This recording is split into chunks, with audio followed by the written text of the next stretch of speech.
Operation सिंदूर, जब भारत ने दुश्मन को उसके घर में घुसकर जवाब दिया।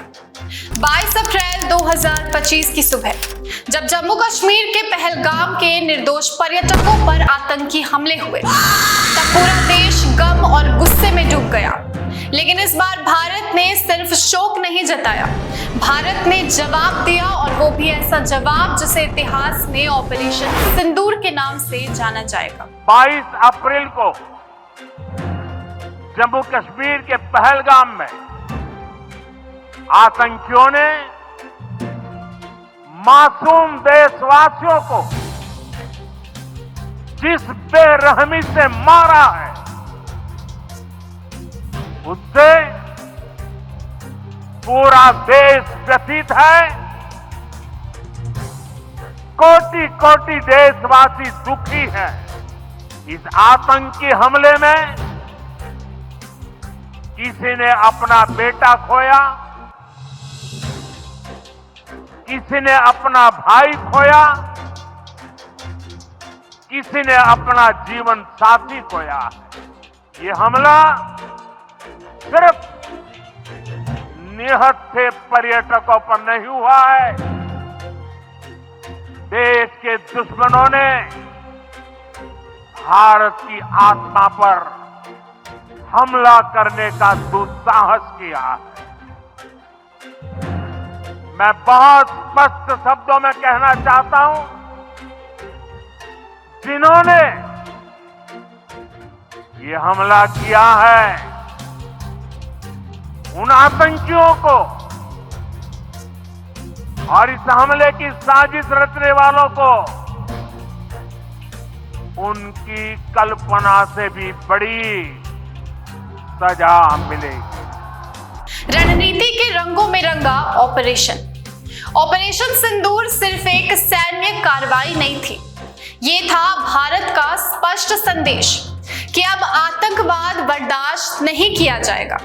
इसका मुख्य उद्देश्य था सीमा पार आतंकी ठिकानों को नष्ट करना, खासकर लश्कर-ए-तैयबा और जैश-ए-मोहम्मद जैसे संगठनों के खिलाफ सर्जिकल स्ट्राइक करना। इस ऑपरेशन ने देश की राष्ट्रीय सुरक्षा को न केवल मजबूत किया, बल्कि अंतर्राष्ट्रीय स्तर पर भी भारत की छवि को सख्त और निर्णायक राष्ट्र के रूप में उभारा। इस अभूतपूर्व कार्रवाई में राष्ट्रीय सुरक्षा सलाहकार अजित डोभाल, रॉ और तीनों सेनाओं का तालमेल देखने लायक था। You can do one Mumbai, you may lose Balochistan. एक साथ 9 ठिकानों पर हमले, एक ऐसा समन्वय जो सैन्य इतिहास में मिसाल बन गया। मुश्किलें कई, मगर हौसले उससे भी कहीं ज्यादा। हर बड़ा अभियान अपने साथ बड़ी चुनौतियों को लेकर आता है। ऑपरेशन सिंदूर को भी जटिल भौगोलिक इलाकों, पाकिस्तान के शहरी और पहाड़ी क्षेत्रों और सक्रिय दुश्मन निगरानी के बीच अंजाम दिया गया। सेना को न केवल दुश्मन की सीमा में घुसना था, बल्कि बिना नागरिकों को नुकसान पहुंचाए मिशन पूरा करना था। लॉजिस्टिक्स और संचार जैसे बुनियादी पर भी खासी चुनौतियां थी, लेकिन भारतीय सेना ने इन बाधाओं को रणनीतिक धैर्य और आधुनिक सोच से पार किया। टेक्नोलॉजी, युद्ध की नई परिभाषा। ऑपरेशन सिंदूर तकनीक और परंपरा का संगम था। इसमें इसरो के 10 सैटेलाइट्स लगातार निगरानी कर रहे थे। स्काई स्ट्राइक्स और हाडोप जैसे आधुनिक ड्रोन, स्वदेशी रडार प्रणाली और एआई आधारित टारगेटिंग सिस्टम का इस्तेमाल हुआ। कम्युनिकेशन सिस्टम इतने कुशल थे कि जमीन पर मौजूद यूनिट्स को रियल टाइम में दुश्मन की गतिविधियों की जानकारी मिलती जा रही थी। यह ऑपरेशन दर्शाता है कि भारत अब तकनीक समर्थ राष्ट्र है, जो युद्ध की परिभाषा को नई दिशा दे सकता है। युद्ध नहीं, मानवता भी। जहां एक तरफ ऑपरेशन सिंदूर की आक्रामक रणनीति दिखी, वहीं दूसरी तरफ इसका मानवीय पक्ष भी बेहद संवेदनशील रहा। सीमा से सटे गांवों से नागरिकों को सुरक्षित निकाला गया, घायल और असहायों को मेडिकल सुविधाएं और राहत सामग्री पहुंचाई गई। इस पूरे ऑपरेशन में सैन्य लक्ष्यों और मानवीय मूल्यों के बीच जो संतुलन रखा गया, वो भारत की नैतिक जीत थी। वे जो चुपचाप इतिहास बना गए।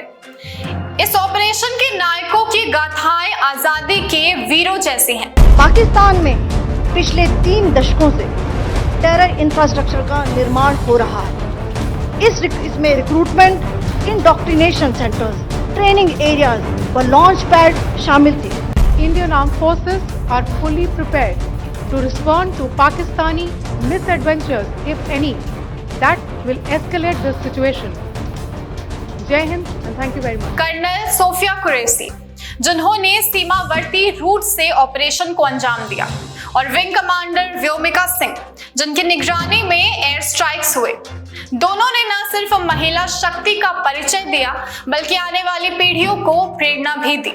इसके अलावा कई ऐसे अनसंग हीरोज भी रहे जिनकी कहानियां शायद मीडिया तक नहीं पहुंची, लेकिन उनकी बहादुरी इस ऑपरेशन की नींव थी। ऑपरेशन के बाद बदलती सुरक्षा की तस्वीर। ऑपरेशन सिंदूर ने पाकिस्तानी सुरक्षा ढांचों में दरारें और भी स्पष्ट कर दी हैं। उनके 2 AWACS एयरबोर्न वार्निंग सिस्टम तबाह कर दिए गए, जिनकी लागत करोड़ों में थी। भारत की ये कार्रवाई क्षेत्रीय स्थिरता के लिए एक सख्त चेतावनी बनी और आतंकवाद को संरक्षण देने वालों को संदेश गया, अब हर हमले का जवाब मिलेगा। सबक जो अगली पीढ़ियां सीखेंगी। ऑपरेशन सिंदूर केवल एक मिशन नहीं था, ये था एक क्लासरूम। भारतीय सेना ने इससे सीखा कि कैसे तीनों सेनाओं का तालमेल, AI और ड्रोन की शक्ति और स्पष्ट राजनीतिक नेतृत्व एक साथ मिलकर असंभव को संभव बना सकते हैं। इसने सेना की ट्रेनिंग, खुफिया संचालन और भविष्य की नीतियों को एक नई दिशा दी। अंत में ऑपरेशन सिंदूर ने दुनिया को दिखाया कि भारत अब चुप नहीं बैठेगा। ये एक ऐसे युग की शुरुआत है जहां भारत न केवल अपने नागरिकों की सुरक्षा करता है बल्कि आतंक के खिलाफ वैश्विक नेतृत्व भी निभा सकता है। जय हिंद, जय भारत।